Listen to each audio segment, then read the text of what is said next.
Entonces yo soy Robson, trabajo aquí en la área de soporte técnico de Furukawa y el departamento que yo trabajo es responsable por dar todo este apoyo a la parte de conectividad, ¿verdad? Tanto para redes internas cuanto para redes externas. En este caso aquí estamos hablando acerca de redes internas, externas, ¿verdad? La parte de FTTH. Entonces aquí nosotros apoyamos a los clientes e integradores acerca de aplicación de productos, buenas prácticas de instalación. Tenemos ahí también un programa de garantía extendida para redes externas. Mi departamento es responsable. Y solo para hablar un poquito acerca de mi experiencia, yo estoy trabajando con esta parte de redes externas desde 98 más o menos, ya se van ahí unos 24 años trabajando tanto con redes ópticas. Yo diría que la gran mayoría de las redes que yo he implementado, que yo he acompañado la implementación, fueran redes ópticas, pero también trabajé con esta parte de HFC, la parte de TV por cable. Entonces, esta parte de conectividad, fusiones, instalación, tendido de cables, yo he visto bastante ya en mi vida. ¿Verdad? Entonces la idea es compartir un poquito de la experiencia con ustedes aquí a través de esta presentación. Es una presentación cortita, ¿verdad? Pero como comentó Luis, al final dejan ahí sus contactos, yo les envío un correo, en mi correo va a tener ahí mis contactos y caso tengan alguna duda acerca de la presentación que no puedan hacer ahí al momento de la presentación o caso tengan otras dudas acerca de otros temas que tengan algún tipo de inquietud, por favor, me escribe un correo, me envían un WhatsApp y nosotros conversamos, estamos a disposición para ayudar en lo que sea necesario. Muy bien, entonces yo tengo aquí la presentación puesta aquí, buenas prácticas de instalación, red externa, ¿verdad? Entonces aquí tenemos una agenda para esta presentación. Como comentó Luis, son unos 45 minutos, 50 minutos de presentación. Entonces vamos a comentar aquí los principales temas que yo he puesto aquí. Algunos cuidados con el tendido de cables ópticos, ¿verdad? Nosotros tenemos ahí en nuestro portafolio mismo diversas soluciones de cables ópticos para esta parte de conectividad, tanto cables convencionales, vamos a decir así, cuanto la parte preconectorizada. Entonces, cada uno tiene un tipo de cuidado, entonces vamos a tener estos temas ahí en cuenta en la presentación. Otro punto que a mí me parece bastante importante en este mundo de proveedores de Internet es la parte de montaje de cajas de empalme y terminación. Entonces, los cuidados, eventualmente algunas dudas que surjan acerca del tema también podemos tratar. La parte de conectores ópticos y pruebas ópticas, ¿verdad? Entonces, los conectores en este caso son un punto bastante importante en una red de FTTH, justamente porque es el punto de contacto entre los equipos, ¿verdad? Ellos que permiten la parte de transmisión óptica y también yo voy a comentar algunas cosas acerca de las pruebas que nosotros recomendamos en campo para que sean hechas trabajando ahí con Power Meter, con OTDR, ¿verdad? Y al final, yo voy a comentar un poquito acerca de qué forma Furukawa puede apoyarlos en sus proyectos de implementación de redes FTTH. Ok, entonces esta es la agenda que tenemos para esta mañana. Muy bien, entonces yo voy a hacer una pequeña parte institucional, vamos a decir así, hablar un poquito acerca de Furukawa, qué es el grupo Furukawa. Entonces, Furukawa es un grupo de origen japonés, ¿verdad? Ya tiene como 138 años de existencia. Y vamos a decir que los negocios más importantes para nosotros estamos actuando en diversas frentes de negocios, pero así la parte más importante yo destacaría la parte de telecomunicaciones. Furukawa es uno de los grandes players, principalmente en la fabricación de fibras ópticas, ¿verdad? Aquí en Latinoamérica también somos bien fuertes en la parte de cableado estructurado, tenemos toda la solución de conectividad. Otro negocio bien importante para el grupo sería la parte de energía, entonces estos cables que nosotros utilizamos de aluminio para transmisión de energía que están puestos en las torres de transmisión. Furcao también es uno de los grandes players del mundo, tiene sus fábricas ahí ubicadas en Asia, ¿verdad? Y ahí hay otras frentes de trabajo, hay otras frentes de negocios que nosotros trabajamos también, la parte de metales, metales livianos, servicios, sistemas automotores, la parte de superconductores, la parte de medicina. Entonces, hoy vamos a decir, el grupo Furukawa está compuesto por unas 120 empresas, ¿verdad? Y están ubicadas por todo el mundo, en todos los continentes, ¿verdad? Aquí nosotros tenemos algunas empresas que hacen parte del grupo Furukawa, que a veces ustedes pueden conocer y todavía no saben que del grupo Furukawa. Aquí yo destacaría la Faitel, que es la empresa que hace las empalmadoras, las fusionadoras, la Fuji, aquí la OFS, que es nuestro brazo de soluciones ópticas en Estados Unidos, Yokohama, fabricante de neumáticos, ¿verdad? Entonces hay una serie de empresas que componen el grupo Furukawa. Bien, aquí en Latinoamérica estamos desde 1974, entonces Furukawa fundó una fábrica aquí en San Pablo, en el interior de San Pablo, una ciudad llamada Lorena. Después en 77 nosotros fundamos la fábrica de Curitiba, donde hoy son hechos la parte de nuestros productos, tanto los cables cuanto la parte de conectividad, ¿verdad? Tenemos ahí alguna cosa alrededor de 50,000 empleados en el mundo. Como yo había comentado, unas 120 subsidiarias. Aquí en Latinoamérica, principales negocios están en telecomunicaciones y la parte de IT, ¿verdad? Entonces tenemos ahí un portafolio completo para esta parte de conectividad. Y aquí nosotros tenemos las líneas de productos principales, nuestras verticales, vamos a decir así. Entonces tenemos nuestra línea FICS, la parte de cableado estructurado, entonces toda la parte óptica, cuento en cobre, tenemos ahí preparados para suministrar a ustedes. Tenemos el FI2S, en este caso en la parte de soluciones industriales, entonces tenemos todo un portafolio exclusivo para esta parte de conectividad en este mundo industrial que requiere productos mucho más robustos, ¿verdad? Y aquí la parte que vamos a tratar, la vertical que estamos trabajando, el FBS, el Furukawa Broadband System. Entonces, este sería el sistema donde están puestos ahí todas las soluciones de conectividad para red externa en este caso. ¿Ok? Muy bien, entonces una breve introducción a Furukawa, ¿verdad? Entonces vamos a ingresar realmente en nuestro tema que vamos a discutir acerca de hoy, que esta parte, empezando con los cuidados en el sentido de cables ópticos, ¿ok? Muy bien, entonces para este mundo que nosotros tenemos aquí del FTTH, de las redes GPON, ¿verdad? Nosotros tenemos una variedad de cables ópticos disponibles.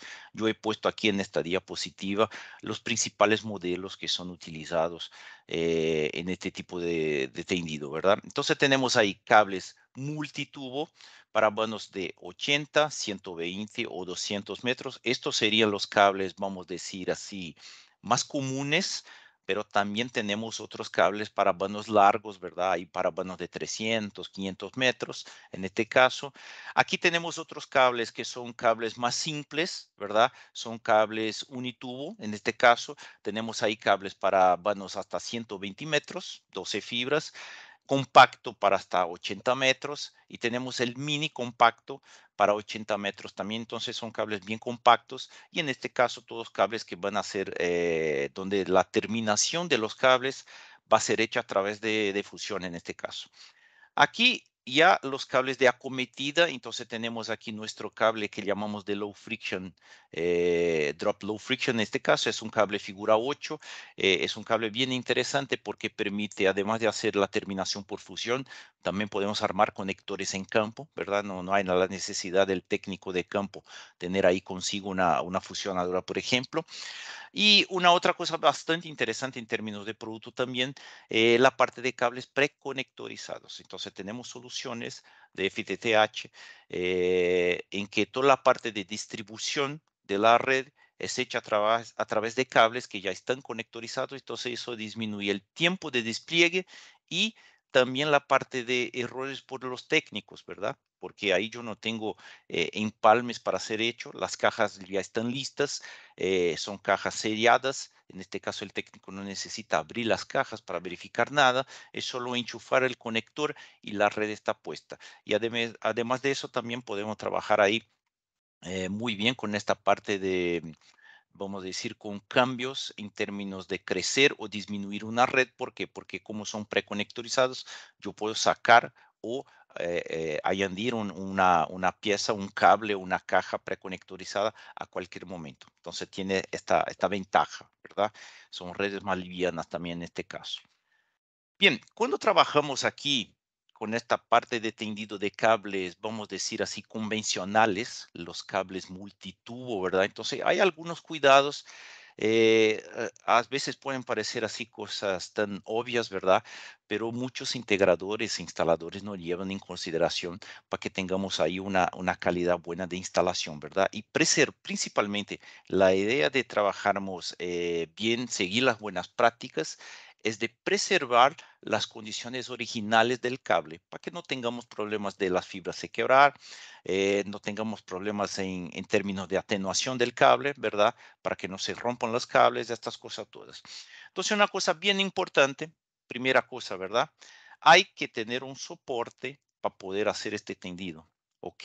¿Por qué? Porque cuando estamos tendiendo el cable, este cable tiene que salir de la bobina lo más recto posible para que yo no tenga ahí ningún tipo de torsión en el propio eje del cable, ¿verdad? Entonces, la primera cosa que muchas veces no observo en campo con las cuadrillas que están haciendo instalación es que la gente no utiliza aquí el soporte para la bobina. Entonces, los tipos empiezan a sacar el cable a través de con la bobina de costado, ¿verdad? Entonces quiere decir este cable está saliendo de la bobina todo torcido.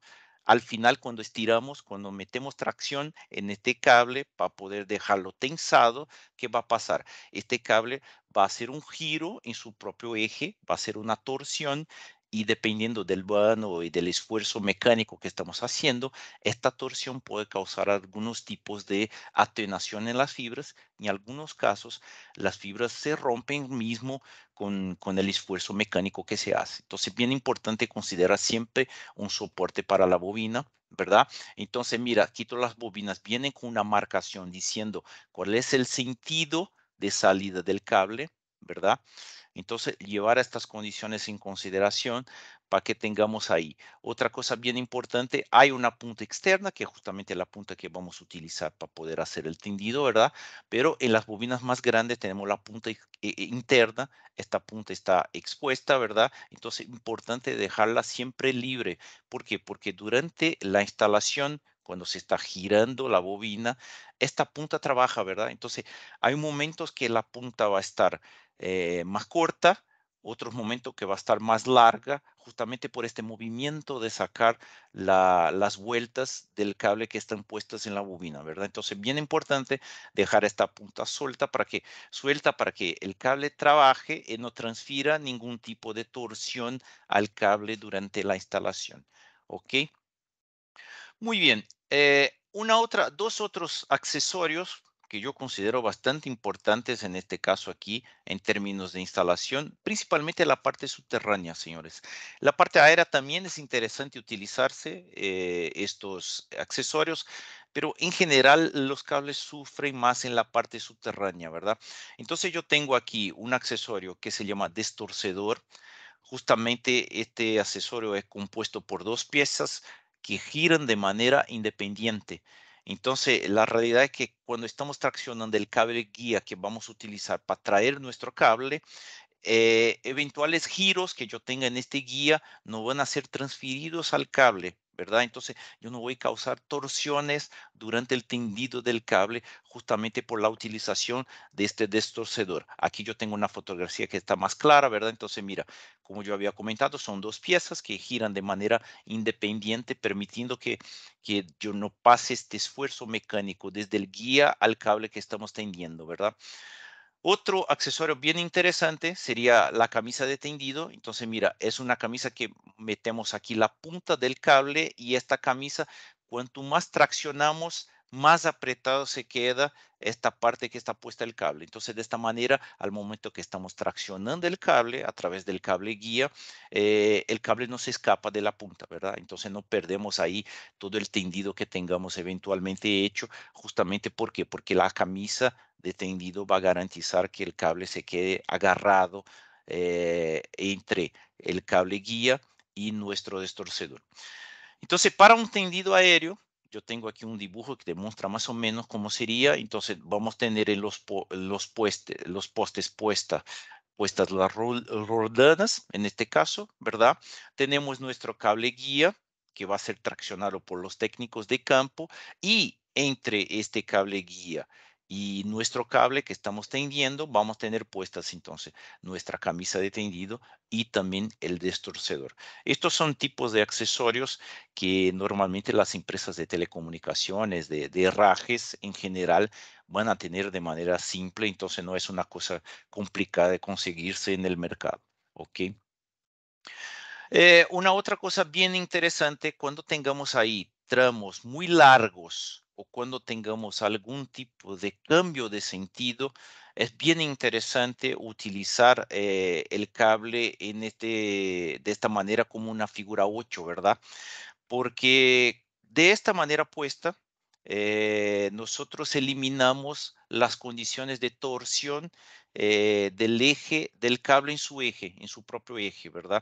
Cuando hacemos un cero, por ejemplo, en este caso, nosotros vamos a causar torsiones. ¿Por qué? Porque al salir el cable de este cero, nosotros vamos a tener el cable girando en su propio eje, y al momento que nosotros tendemos el cable, ahí podemos tener estas torsiones que yo había comentado que pueden atenuar la fibra, ¿verdad? Entonces, con esta figura 8, nosotros tenemos esta ventaja de no tener la fibra, vamos a decir, torcida, ¿verdad? Y cuando yo tengo algún cambio de sentido, yo puedo llevar la fibra hasta un determinado punto, yo hago este 8, ¿verdad? Y de este punto yo salgo con lo restante de la fibra. Entonces, también deja el tendido del cable una cosa más liviana para los técnicos. El esfuerzo mecánico que la gente tiene que hacer para poder traccionar el cable va a ser más bajo en este caso. Entonces vamos a bajar un poquito el esfuerzo que la gente tiene que hacer en campo.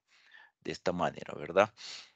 Ahora, en esta parte, una otra cosa bastante importante, hablamos ahí acerca del tendido, pero una cosa que tenemos que tener en cuenta, que tenemos que tener ojos, en la parte de los herrajes, ¿verdad? Entonces, hay que verificar siempre si el herraje que nosotros estamos utilizando es compatible con el cable que estamos instalando. Entonces, hay cuestiones de diámetro, hay cuestiones de longitud. Entonces, hay un tipo de herraje específico para cada tipo de cables ópticos, ¿verdad?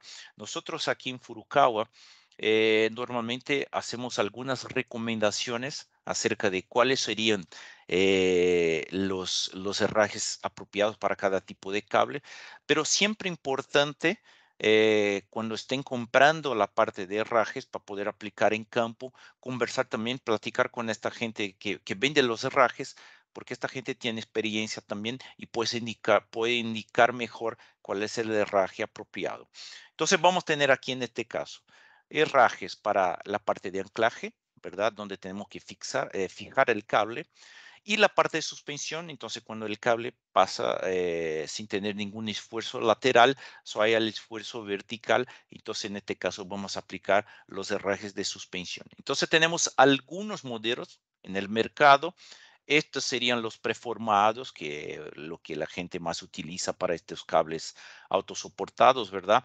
Entonces aquí nosotros comentamos que para algunas marcas, para algunas determinadas marcas de preformados, además de utilizarse el preformado propiamente dicho, muchos, dependiendo del tipo de vano, entonces vanos para 120, para 200 metros, la gente también aplica una armadura. Entonces hay una primera protección, y después por arriba de esta protección nosotros metemos entonces el preformado. Eso sería para cables de vanos más largos. Entonces, para estos cables, que yo me imagino que la gran mayoría aquí debe instalar cables para vanos de 80 metros, que son los cables más comunes en este caso. Entonces, ya vamos a hacer la fijación directamente del preformado en la chaqueta del cable. No hay esta preocupación, vamos a decir así. Pero para cables de vanos más largos, ahí sí tenemos esta condición de tener una armadura, ¿verdad? Y aquí una otra cosa interesante, una recomendación, los herrajes de fijación al poste, ¿verdad? La recomendación es que sean reforzados, pero yo sé que ahí en México en general ustedes utilizan los flejes, de acero puesto al poste, ¿verdad? Entonces también hay que buscar junto al fabricante de estos flejes cuál es la tensión que soportan, cuál es la carga, cuál es el peso que soportan para que no haya problemas durante la instalación, para que no se rompan también todavía, ¿verdad? Y en el caso de los herrajes de suspensión, entonces ahí tenemos algunos modelos, como yo había comentado. En este caso, entonces vamos a decir que yo tenga un tramo largo en que el cable está recto. Entonces las partes que no necesiten elementos de anclaje, nosotros vamos a aplicar los elementos de suspensión justamente porque eso solo tiene que sostener el peso del cable en la vertical en este caso, ¿verdad? Entonces son accesorios más sencillos en este caso de aplicación, pero también aquí cabe la misma recomendación de verificar si el accesorio está adecuado al tipo de cable que nosotros estamos aplicando en campo, ¿verdad? Tiene estas cuestiones. Entonces tenemos la posibilidad de trabajar con este modelo de herraje de suspensión y hay también la posibilidad de trabajar con los lazos, ¿verdad? Con los preformados, vamos a decir así, también para poder hacer esta parte donde los cables pasan. No tenemos ahí ninguna parte de anclaje en este caso, ¿verdad? Y una otra cosa bien importante, principalmente cuando entramos en esta parte de anclaje, hay que verificar la cuestión del radio de curvatura del cable, ¿verdad? Entonces, estos cables en general tiene un radio de curvatura mínimo, un mínimo que podemos doblar el cable sin causar ningún tipo de atenuación. Entonces hay que estar atento a cuál es el radio de curvatura mínimo para que cuando tengamos ángulos menores que 90 grados, ahí sí trabajemos con el radio de curvatura adecuado al cable, que no van a causar ningún tipo de problema de atenuación al final del tendido del cable, generando ahí también que nuestra señal óptica llegue baja a nuestros abonados, ¿verdad? Entonces hay que tener bastante cuidado aquí en este caso. ¿Y cuánto es el radio de curvatura mínimo de los cables? En general, trabajamos aquí con 20 veces el diámetro del cable durante la instalación. Entonces, durante el momento que estamos traccionando el cable, que hay esfuerzo mecánico, nosotros trabajamos con un radio de curvatura más largo, ¿verdad? Y al momento de acomodar los cables, ya al momento que cerramos la instalación, que no tenemos que hacer ningún tipo de esfuerzo mecánico, ahí sí podemos acomodar trabajando con un radio de curvatura mínimo de 10 veces el diámetro del cable. Eso puede variar un poquito dependiendo del tipo de cable, ¿verdad? Entonces hay que verificar siempre también la ficha técnica del cable para que sepamos cuál es el radio de curvatura mínimo que se puede trabajar y que no va a causar ningún tipo de problema al cable, no va a causar ningún tipo de daño a la fibra principalmente en este caso, ¿verdad? Una otra cosa bien importante, interesante comentar aquí, es la cuestión de la flecha, ¿verdad? Entonces, estos cables, esto nos sirve tanto para estos cables que estamos hablando aquí de alta formación, vamos a decir así, cables de 12, de 24, de 36 fibras, cuanto también los cables drop, los cables que se van a los abonados, ¿verdad? Es importante que al momento que hagamos la instalación, el cable no se quede estirado como si fuera la cuerda de una guitarra, por ejemplo, ¿verdad? Hay que tener una pequeña panza aquí. Justamente este espacio sirve para que el cable con los cambios de temperatura, ¿verdad? Pueda trabajar en este caso. Entonces, por ejemplo, sabemos que durante el día estamos ahí con la temperatura más alta, está más caluroso, ¿verdad? Entonces, la tendencia de estos productos es que haya una expansión, entonces el cable se queda un poco más grande, pero cuando llega la noche, que se enfría, que se baja la temperatura, eh, la tendencia es que se contrayan estos productos, ¿verdad? Entonces, cuando tenemos esta pequeña panza, en este caso, nosotros dejamos con el cable trabaje sin problema ningún y no cause ningún tipo de atenuación a la fibra. Entonces, si tenemos esto totalmente estirado, en este caso, pasa para nosotros que no hay espacio para que se trabaje la fibra y en casos más graves, vamos a decir así, que la gente puso mucho esfuerzo mecánico porque para dejarlo totalmente tensado, sin ninguna holgura en este caso, hay que meter mucho esfuerzo mecánico, ¿verdad? Entonces, no hay espacio para que la fibra trabaje. Entonces, dependiendo de esta parte que yo comentaba de cuando los cables se contraen, puede ser que la fibra se rompa, justamente porque yo no tengo una holgura, no tengo una sobrante de cables en los vanos, ¿verdad? ¿Y cuál es esta sobrante? ¿Cuánto tenemos que dejar de esta pancita? Vamos a decir así, ¿verdad? Entonces, en general, también aquí hay una otra observación que siempre consulten la ficha técnica de los cables, pero en general se trabaja con 1% del vano, de la longitud del vano. Entonces, aquí en mi ejemplo, ¿verdad? Estamos diciendo que este vano tiene 40 metros de longitud.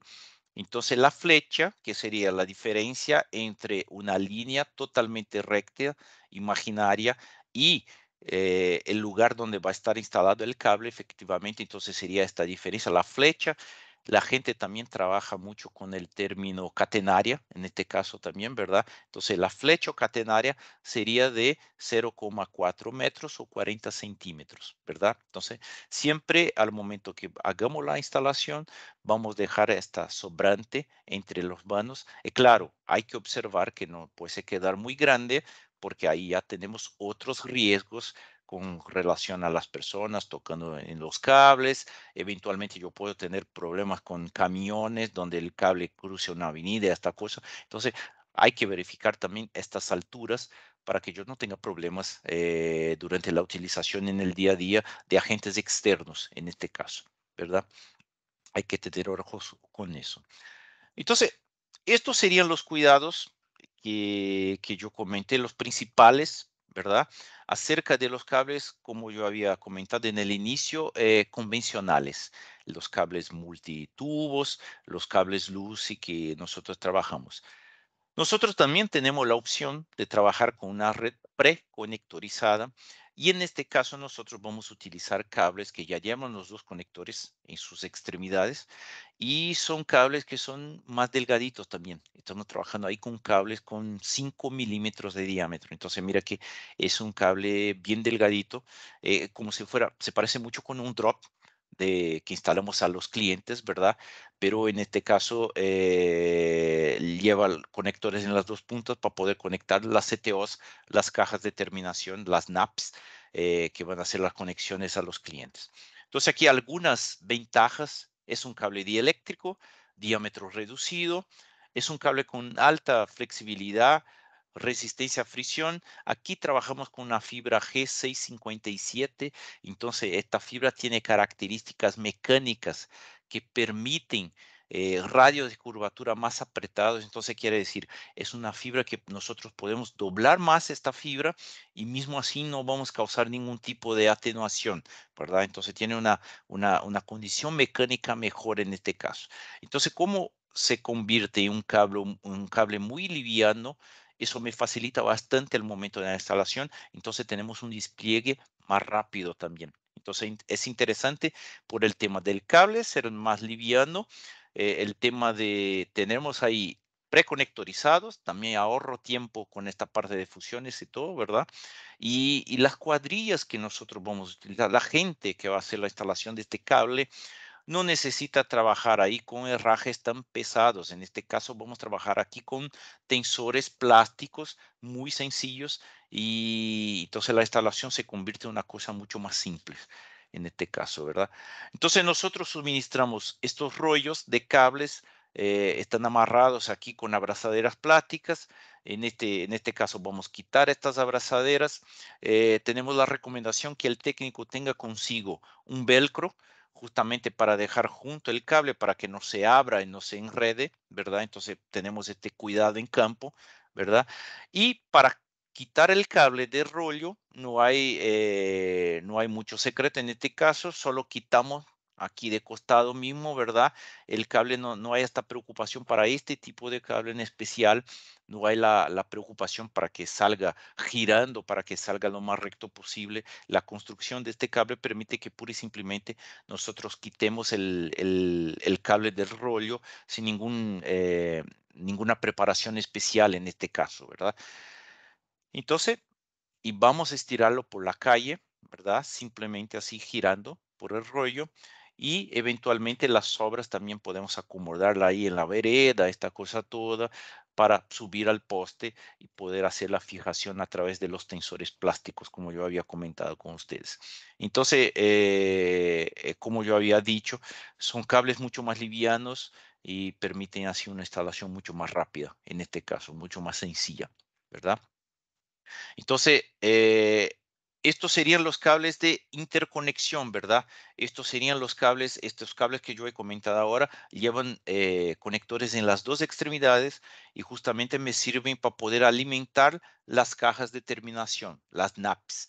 Ahora tenemos también los cables preconectorizados o no, puede ser que no sean preconectorizados también, los cables drop figura 8, que son los cables que vamos a tender hasta los clientes en este caso, ¿verdad? Entonces tenemos aquí nuestro drop figura 8, podemos suministrarlo ya conectorizado con nuestro conector Slim Connector, o entonces también podemos suministrarlos a granel, en este caso en cajas de 500 metros o carretes bobinas hasta 1000 metros en este caso. La recomendación sería, también sigue la misma recomendación que comentamos acerca de los cables convencionales en este caso los cables más grandes, vamos a tener la flecha de 1% del vano y los herrajes que vamos a utilizar aquí son más livianos, no vamos a trabajar con los preformados. En este caso vamos a trabajar con tensores plásticos para cables tipo figura 8. Entonces, ¿cómo vamos a hacer aquí? En este caso, la recomendación de Furukawa, entonces separamos la unidad óptica, que llamamos aquí, donde está puesta la fibra, del mensajero. El mensajero se va fijado al herraje, al tensor plástico, en este caso, y este tensor va a estar fijado también al poste. Entonces, de esta manera, nosotros estamos transmitiendo todo el esfuerzo mecánico que el cable sufre durante la instalación y al momento que esté instalado. Este esfuerzo mecánico va a estar puesto en el mensajero, ¿verdad? Entonces, de esta manera, utilizando este tipo de herraje, nosotros estamos preservando la unidad óptica, no estamos causando ningún tipo de atenuación excesiva. ¿Por qué? Porque la unidad óptica está separada.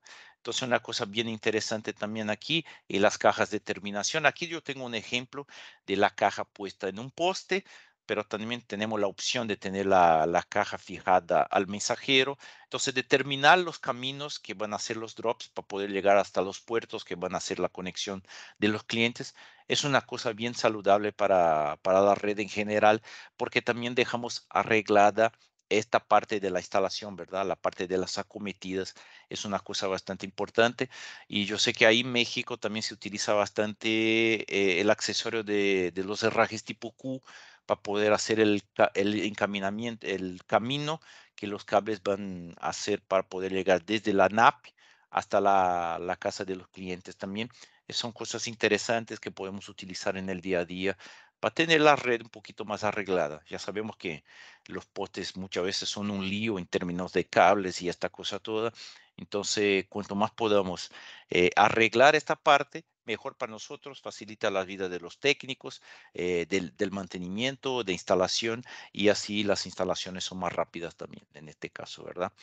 Aquí, aquí un ejemplo de cómo hacemos la parte de separación entre la unidad óptica y el mensajero. Este tipo de acción nosotros vamos a hacer principalmente en el momento de armar el conector óptico, ¿verdad? Justamente adentro de la casa del cliente. Entonces nosotros tenemos que hacer esta separación. Entonces aquí tenemos un bolígrafo, pero podría ser un desarmador aquí en el caso, ¿verdad?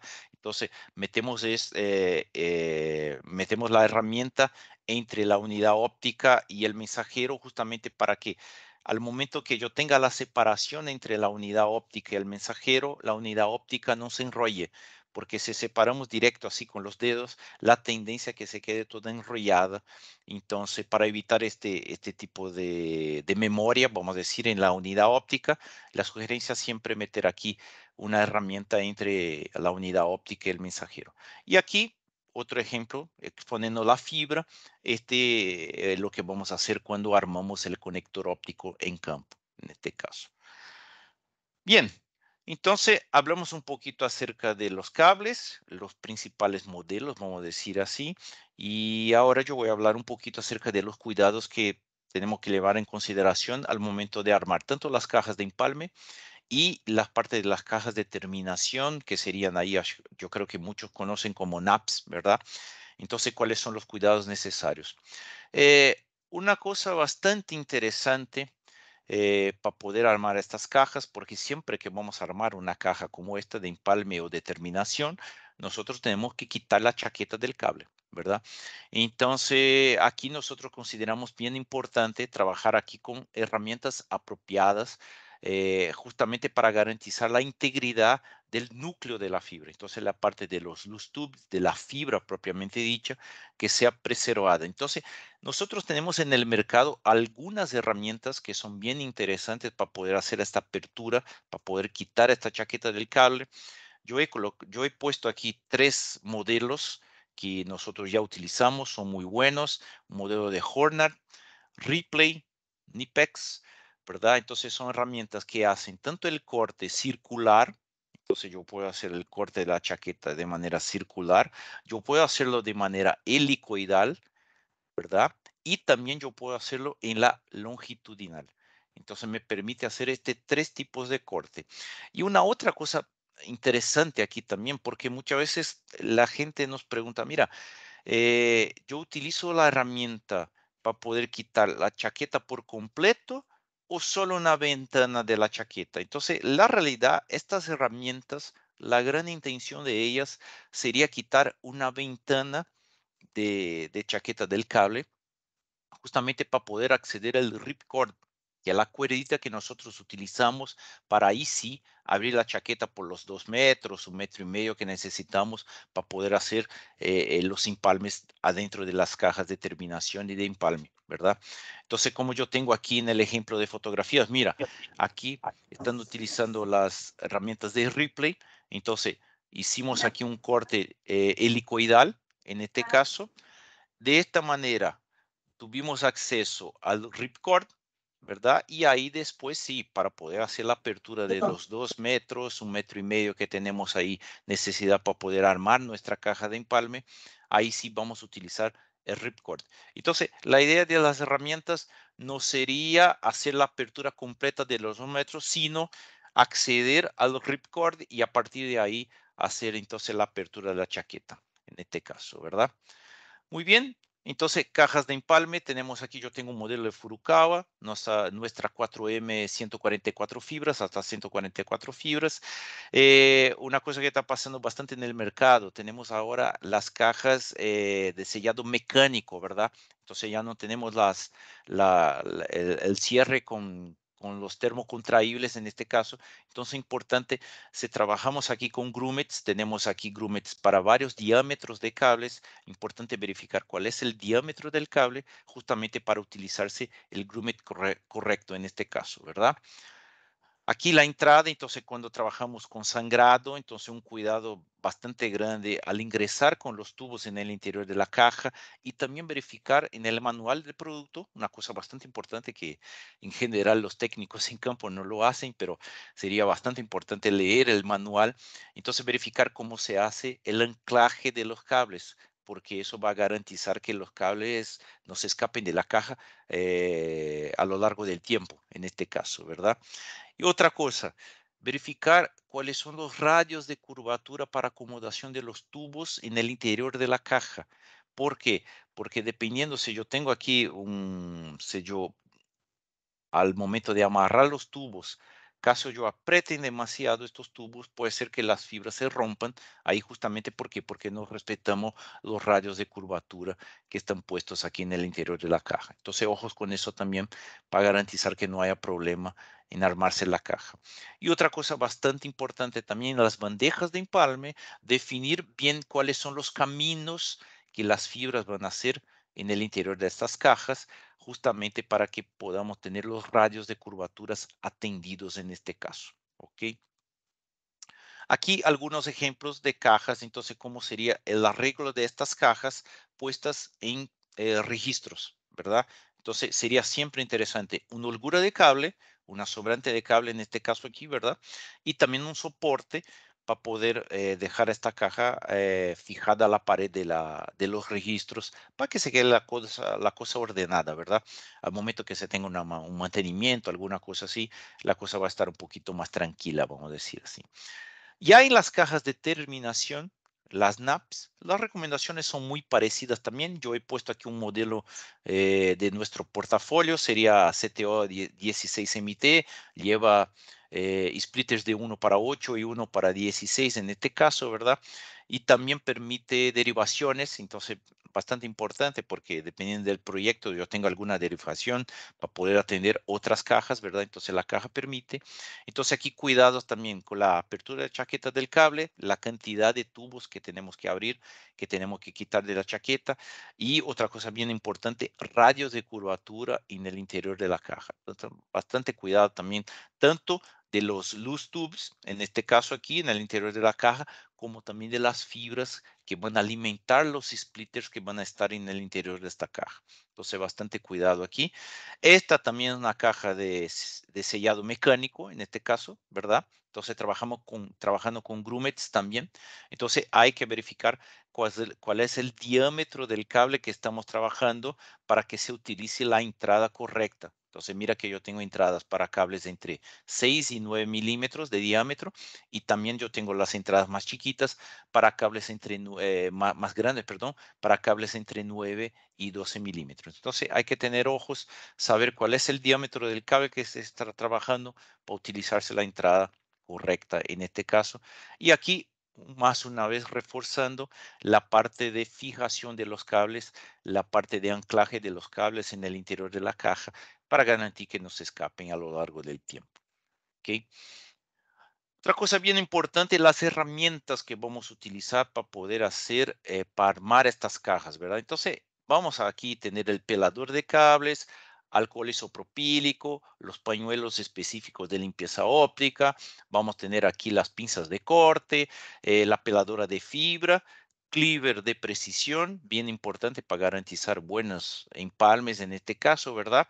Y la fusionadora también y aquí me gustaría reforzar, la fusionadora muchas veces necesita de una configuración previa. Entonces es importante hablar con el fabricante de las fusionadoras que tengan ahí técnicos entrenados en campo, justamente para que puedan aprovechar mejor las posibilidades que la fusionadora permite. Entonces, muchas veces la gente pura y simplemente mete la fusionadora automático y hace el empalme, pero muchas veces con algunos ajustes simples, sencillos, nosotros logramos tener empalmes mejores y acordando también una otra cosa bastante importante, todas las empalmadoras recomiendan que antes de empezar con los empalmes hagamos algunas pruebas de arco, justamente para qué, para ajustar el arco que la fusionadora va a meter entre las fibras para que yo tenga la potencia adecuada, el tiempo adecuado y todas las cuestiones de humedad, temperatura y presión también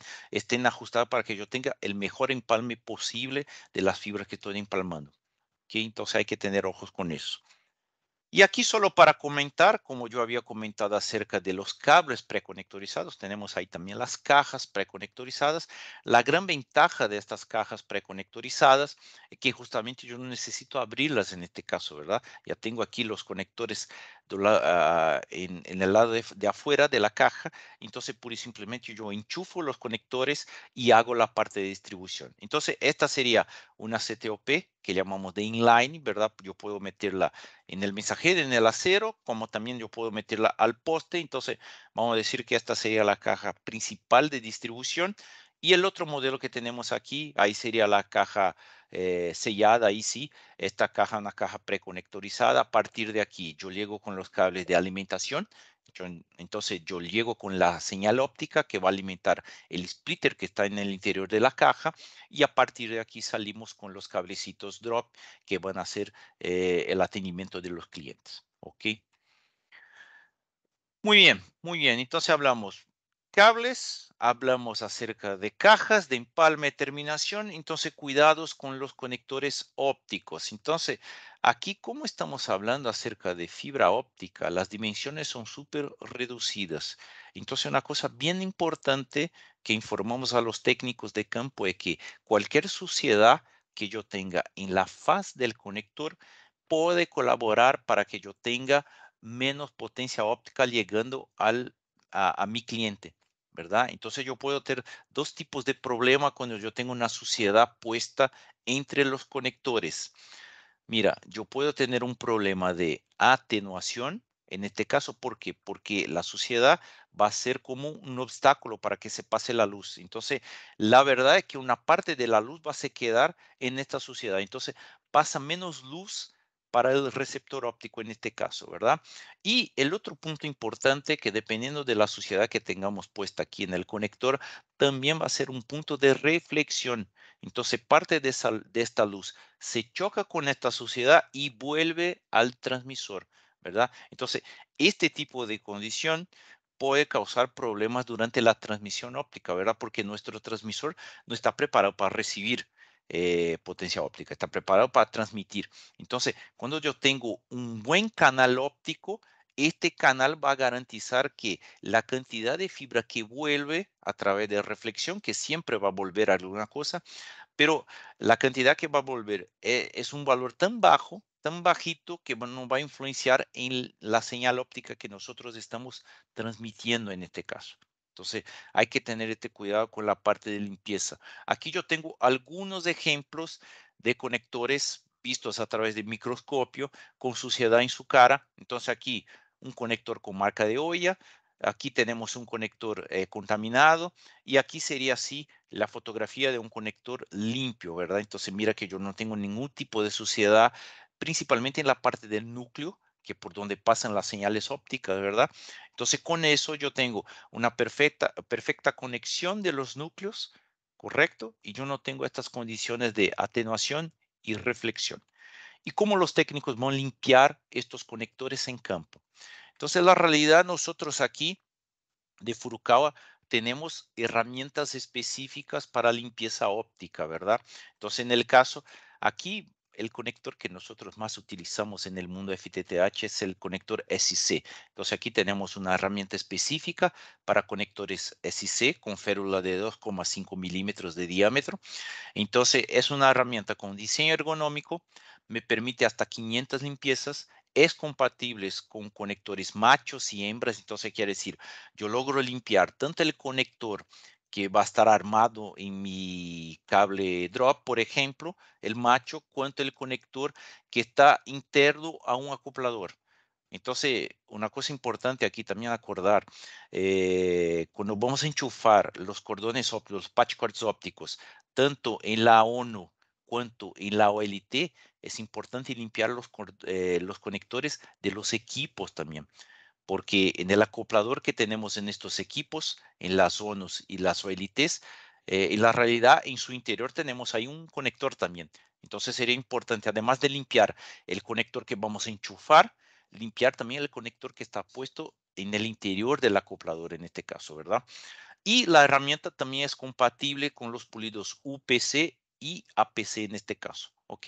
La gran mayoría de los conectores que vamos a utilizar son con pulido APC, pero acordar que también sirven para los pulidos UPC, los conectores azules en este caso, ¿verdad? Y aprovechando que estamos hablando acerca de conectores, también nosotros tenemos un conector óptico de campo. Entonces, el nombre comercial sería Easy Connector. Es un conector que no necesita fusionadoras, en este caso es un conector mecánico y vamos a trabajar aquí junto con nuestro cable drop. Entonces tenemos la versión de cables externos, que fue lo que comentamos. Tenemos también una versión de cables internos, low friction. Entonces la realidad el conector sirve para las dos versiones. Entonces aquí baja, tenemos una pérdida de inserción baja, 0,3 dB en este caso, ¿verdad? Y también el conector, cada bolsita del conector acompaña una guía y un molde justamente para que yo tenga la longitud de fibra correcta para poder insertar la fibra en el interior del conector, ¿verdad? Las herramientas que necesitamos. Entonces, bien importante, el técnico va a tener en campo, además de no tener la fusionadora, hay algunas herramientas específicas que tiene que estar en buen estado también, ¿verdad? Entonces, un cleaver de precisión, una cortadora de precisión, una peladora de fibras ópticas, aquí los pañuelos y alcohol isopropílico para poder hacer la limpieza de la fibra, las pinzas de corte y lo más importante, tener la guía y el molde específicos del conector. Entonces, para que yo tenga un buen resultado en términos de inserción, es importantísimo que trabajemos aquí con los accesorios que vienen junto con el conector, porque estos accesorios van a garantizar que yo tenga las distancias perfectas para poder encajar en el interior del conector. ¿Ok? Entonces, como estamos trabajando con dimensiones muy reducidas, en este caso, de las fibras ópticas, es muy importante tener estos accesorios para garantizar eso. Y trabajando junto con este conector, tenemos la posibilidad de una roseta, que sería un punto de terminación. Entonces, muchos proveedores van a meter la roseta al lado del escritorio del cliente, por ejemplo, y a partir de aquí, entonces, en el interior de la rosetita, del punto de terminación, yo voy a meter mi conector mecánico aquí en el acoplador y del otro lado salimos ahí con un patch cord óptico justamente para poder conectar la ONU. Entonces, como buena práctica, yo sé también que muchos proveedores, muchas operadoras no utilizan este punto de terminación óptica. En la realidad, muchas veces enchufan el conector de campo directamente a la ONU, ¿verdad?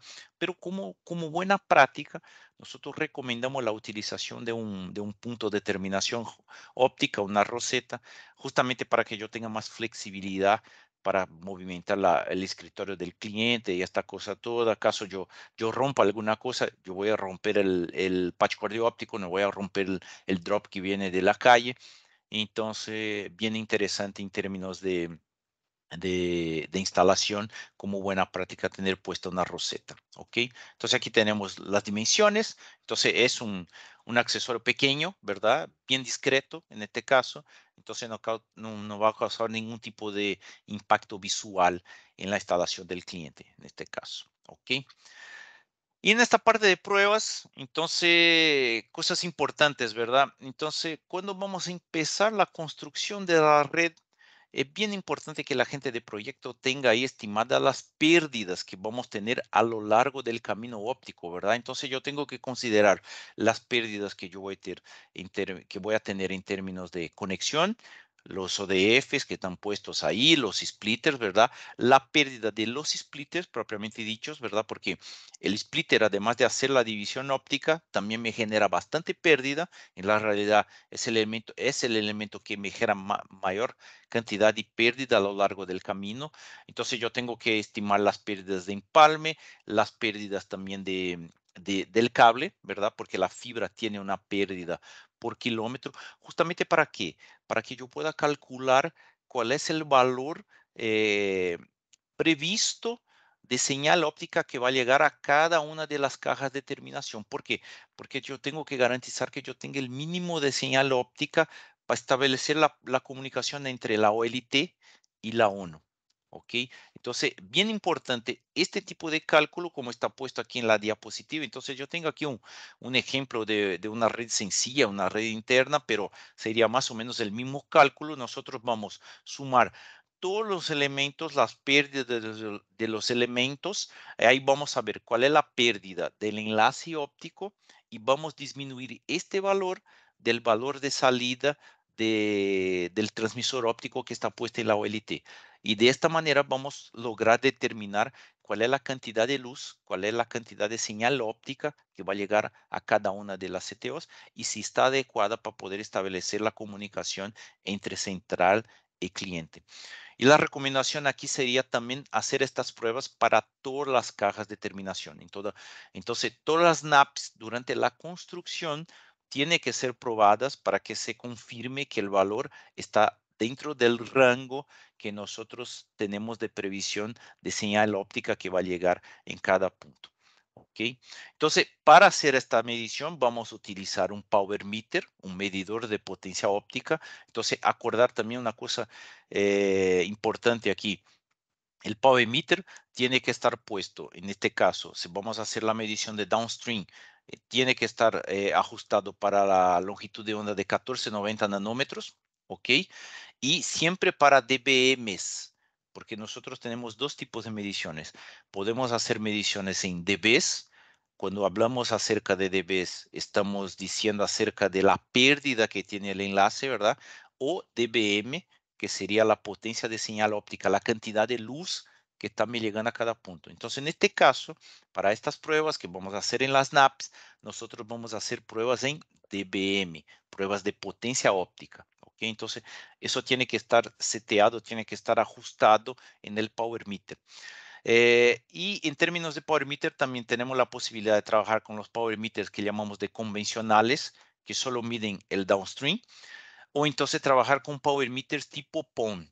Estos Power Meters, esta fotografía representa un Power Meter tipo PON, tiene dos conectores y me permite hacer la medición tanto del downstream, que es la potencia en 1490, cuanto el upstream, que sería el 1310, que sería desde la ONU hasta la OLT, ¿verdad?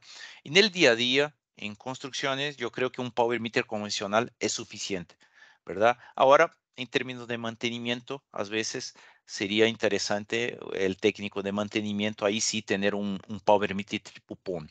Ayuda bastante para verificar si la ONU está transmitiendo correctamente, si no hay ningún tipo de problema con el equipo del cliente. Y una otra cosa interesante para poder hacer la certificación de la red, nosotros tenemos en el mercado OTDRs preparados para hacer mediciones de red tipo PON, de redes FTTH, ¿verdad? Entonces, además de lograr hacer la medición de los enlaces ópticos, estos OTDRs tienen la capacidad también de hacer mediciones de los splitters. Entonces nos muestran cuál es la pérdida que yo tengo en cada uno de los splitters y cuál es el camino que yo tengo. Entonces, la ventaja del OTDR en este caso es que nosotros logramos verificar cuál es la condición de instalación de los elementos a lo largo del camino, ¿verdad? Entonces, estos OTDRs actualmente me generan tanto la gráfica, que es común, como también algunos diagramas de blocks. Entonces, con estos diagramas se convierte un poquito más fácil la comprensión para aquellos que no tengan tanta familiaridad con este tipo de equipo, ¿verdad? Porque muchas veces la gente mira una gráfica como esa y dice, mira, lo que quiere decir eso. Entonces, con el diagrama de bloque, ahí sí logramos tener una fotografía más sencilla de lo que está instalado, ¿verdad? Entonces, yo considero una herramienta bien importante en la parte de mantenimiento también, el OTDR, ¿ok? Muy bien, entonces, hablamos un poquito acerca de cables, conectores, la parte de cajas y de qué manera ahora Furukawa puede apoyar en los proyectos FTTH que eventualmente ustedes puedan tener, ¿verdad? Entonces, la idea es soportarlos en toda esta parte, desde el prediseño hasta la entrega del servicio, hasta que esté lista la red, ¿verdad? Apoyarlos para que no tengan ningún problema durante este proceso de implementación, ¿verdad? Entonces, aquí algunas cosas que nosotros tenemos aquí para ayudarlos. La parte de prediseño de la red pasiva, entonces podemos hacer un preproyecto, vamos a decir así, un prediseño de lo que va a ser instalado en campo, ¿ok? Para que ya se tenga una idea, que se pueda generar un listado de materiales y esta cosa toda. Tenemos la parte de portafolio completa, tanto la parte externa, nosotros enfocamos aquí en la parte externa hoy, pero tenemos un portafolio completo en la parte interna, como yo había comentado al inicio, ¿verdad? La parte de software GPON, entonces la parte de gestión de la red, también tenemos la solución completa. Servicio de startup, entonces nosotros vamos a arrancar con la red junto con ustedes. Hay un servicio que puede ser contratado en este caso para que nuestros técnicos especialistas en la parte de los equipos puedan orientar las cuadrillas de ustedes acerca de cómo configurar esta parte de los equipos y esta cosa toda. Y además del startup, eventualmente, dependiendo del tamaño del proyecto, podemos también tener una supervisión en campo. Entonces, acompañar las instalaciones y verificar si realmente los productos están siendo aplicados de manera correcta, ¿verdad? Tenemos la fabricación local. Nosotros también eventualmente vamos a generar algunos materiales de manuales de instalación. Podemos generar eso junto con las cuadrillas de ingeniería de ustedes, ¿verdad? La parte de capacitación, tanto en diseño cuanto en la aplicación de los productos. Entonces, podemos hacer eso de manera remota o también de manera presencial. Ahora que estamos volviendo con la parte presencial también, podemos ahí estar ayudando a las cuadrillas para manipular de la mejor manera posible los materiales que están siendo aplicados.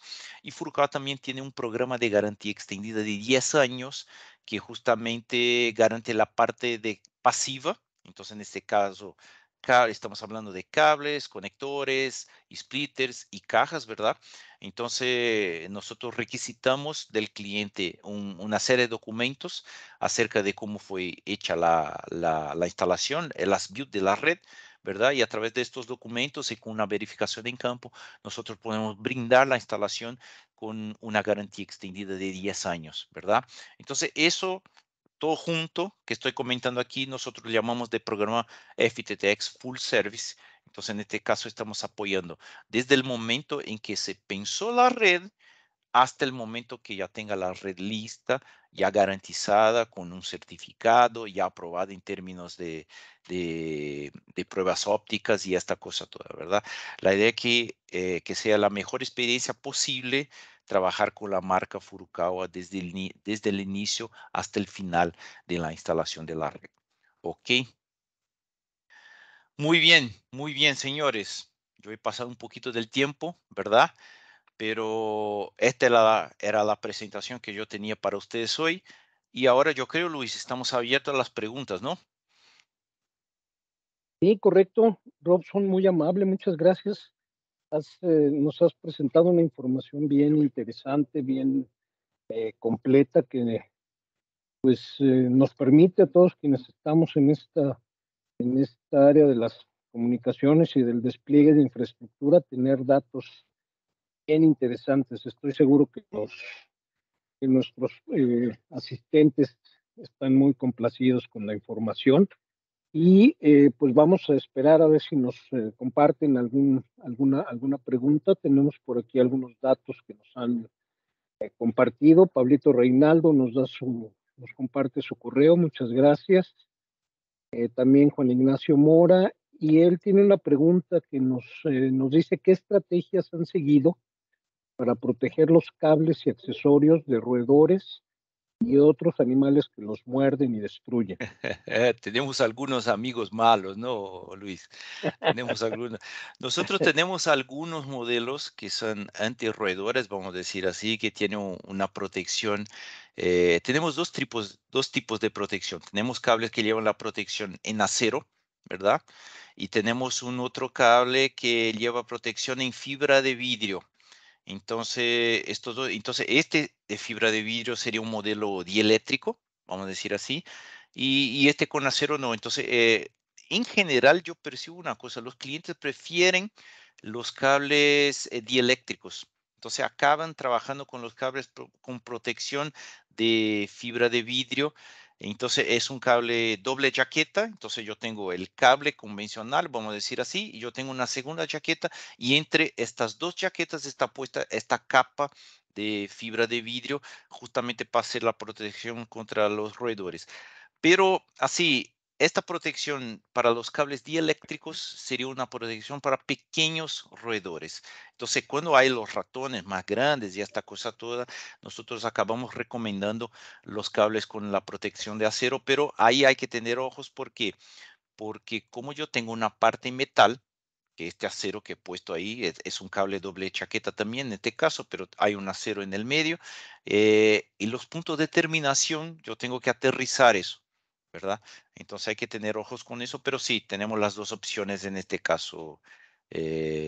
Podemos proteger nuestros cables contra estos malos amigos, vamos a decir así. Muy bien, muchas gracias, Robson. Aquí, Georgina nos hace favor de comentarle a, a Juan Ignacio que le puede enviar la ficha técnica. Ya nos ha compartido su correo y bueno, pues estamos a la espera de que nos hagan, nos compartan alguna pregunta adicional, algún comentario.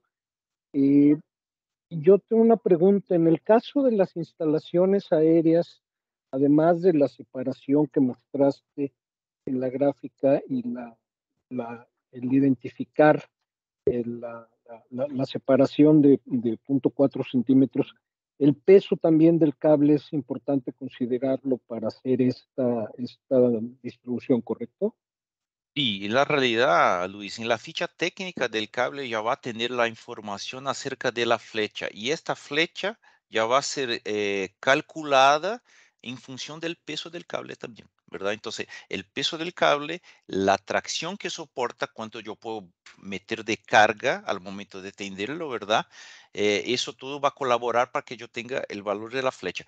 Como yo había comentado, la gran mayoría de estos cables para redes urbanas, vamos a decir así, que instalamos en las ciudades, FTTH, van a trabajar con un 1% del vano, ¿verdad? La gran mayoría. Pero sí, yo tengo cables, por ejemplo, yo tengo cables de vanos largos que trabajan con 3%, con 2%, entonces depende de la construcción del cable y de la carga que soporta y también como comentaste el peso del cable por kilómetro. Entonces, hay una función de eso para determinar cuál es la flecha admitida en este caso. Pero sí, en términos generales, para que la gente tenga en la cabeza para redes FTTH, nosotros vamos a trabajar con 1%.